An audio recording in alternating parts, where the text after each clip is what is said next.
ओम नमः शिवाय महारुद्राय। हे बाबा धवलेश्वराय नमो नमः। दीपं ज्योति परम ब्रह्म दीपं ज्योति जनार्दनः दीपहरतु मे पापो पूजा दीप नमस्तुते।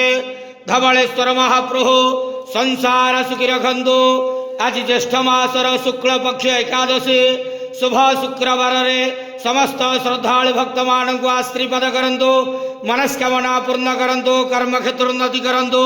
ग्रहरिष्ट खंडन करंतु। जगतर मंगल करंतु। विश्वर कल्याण करंतु। आपणकर नाम प्रकाश करंतु। सेवकर डाक श्रवण करंतु। समस्त गुआवसा भक्त मानकर मनस्कामना पूर्ण करंतु। बाबा धवलेश्वराय नमो नमः। संसार सुखी रखंतु आनंद केवार। हरि बोलो। आज एकादशी शुभ शुक्रवार रे समस्त श्रद्धालु भक्त मानंकु आशीर्वाद करंतु आनंद केवार। हरि बोलो। बाबा धवलेश्वराय।